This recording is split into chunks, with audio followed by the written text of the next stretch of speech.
Here we are on the Mossy River where Bill Carrier once had a cabin. You look to the woods just right there on one of those jack pine trees. There's a sign that he made, a little sign of his cabin in the past. It's now just part, the forest has reclaimed that little point. And the cabin is just the foundations. So here we are today with Rael, myself, Solomon Carrier, sponsored by Barton Farms. Underneath you can see our toques thermos as well. And we made this trek here 20 miles from Big Eddy Camp. And it's a beautiful day, minus 25, January 2nd. My sisters are in the air right now, probably just departing, and we're out here enjoying a cup of tea and a little lunch before we make our way back to Big Eddy Camp. So, a couple questions. When do you think was the first time that you ever came here? I think I was about 7 years old. I think I was in grade 1. When Dad came up here, we came up the Mossy River through rapids here with his freighter canoe, and he picked up some stuff up on the cabin here, and it was still a cabin then. And then we went back down, and one of Dad's other friends was here, Lawrence Cook. He went further up the river to pick up some stuff too, and when he got back, then we left back to Big Eddy. We came up that rapids, boy, there was lots of white water there, and I thought Dad was the best guy for the rapids, boy. He just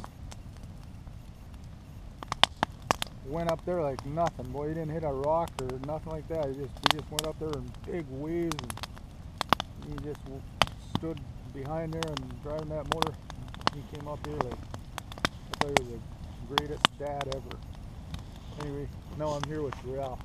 So one of the time when we were driving here, you said your dad once told you how to get your by cross country in the winter time, and you told me about how there was the ridge of willows, the open fields, and then the river.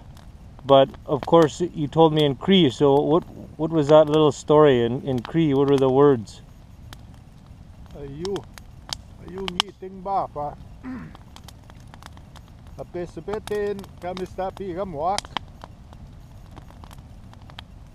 kapya soga sin sagai gana ngoni ga tuti ten nutsaskona ni agutaga tepmit senan mapita pegi teo ngoni ga gaske on kapasko ka soga san mapasko kan matenego pa utaga soga sin asami naga kapad mage pasko tigisipa nagago pa ten maskego si pige matenu go ngoni ka pen dai ka pen dau taran masi pi pa stig one mocha agat ki teo ogi utap umuta wasage teo opa tamani opa tene mane teo skatagat nak kai teo utani gisas teo ngoni ga wasmega titu tangi tik uta tigis panagak gutak si pias teo uga tip mitsaen gi tik gonta pe mi nego singi tu ten ni wa no te singi te wa ni ga pisyang ni pa ok mistagi swage go speak gimeno sin demagya pa ciao ogni tema meskana gan mistay niet ko skan ayo Bapan magi sin mit sa monan mai ta mes cheo. Magi sit kat is tuteo. Wani mong utse wan sen min. Wani stingin ni patche gan. Wani. So that's the instructions that you would give in Cree to get to this spot beyond. And I myself, I've been here a few times. Haven't been here in quite a few years. The last time I was here was, I know all I remember is we were with Glenn McKenzie and myself and my dad, and we actually were past here, and we ended up going into the ice that day. And I remember we were driving along the river, and the river is narrower there, and we kind of came to a spot, and there was a tree. I remember there's a tree in the water, or at least underneath the ice. And we kind of drove. It looked to be solid, but we drove on top of it, and then the ice gave way on the other side.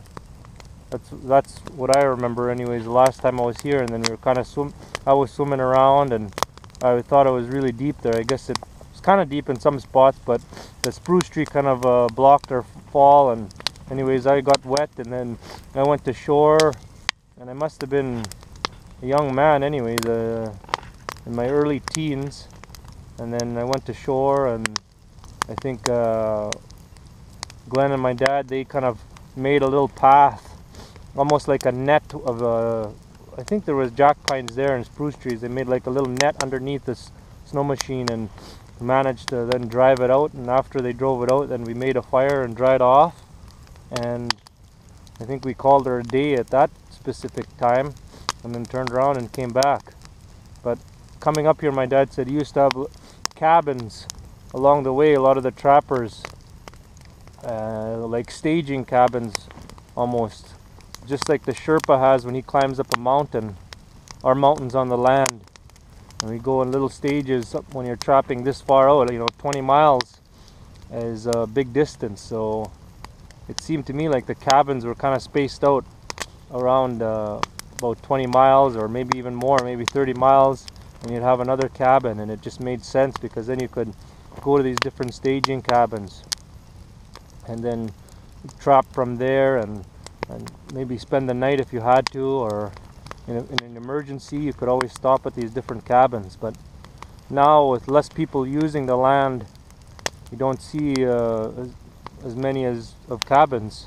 Even ourselves, this is my grandpa's cabin, but it just fell out of use for whatever reason. And a lot of people are going through, a lot of families, their cabins. There once was more cabins, I imagine, along the road, but now there's nothing, or few. So that's my few thoughts. Anything else to add about this place that you've been many times? You rarely see anybody here.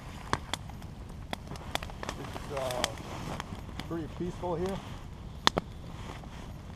When I was a young guy here, when they trapped here, that time I was talking about, I believe Lawrence Cook, Nathan Settee, better known as Dolly, my Uncle Jim, George Zabriskie, Mike Zabriskie were the only guys that trapped here. And before that, I guess there was the people from Pine Bluff used this river. And I think they did trap here, but I just didn't know them. Those were the guys that I knew, and they were all veterans of the Second World War. So it was really peaceful here, and still is. You said that someone had a cabin just here, but you were showing me at one of the rapids. Was that where the Hoved Man was? No, not that. That guy, his name was Shorty Raven. He was one of the older people that moved into the woods from somewhere in Canada, I guess, and he moved up there, decided to have a place there, and that's where he lived. And Dad knew him, and my grandpa and my grandmother kind of took care of him. He knew them, so that's who lived right there was that Shorty Raven. That's how I knew him as. He's just a guy that settled there, liked it there, I guess, and lived there right at that Mossy River. All right, well, that's all we have for today.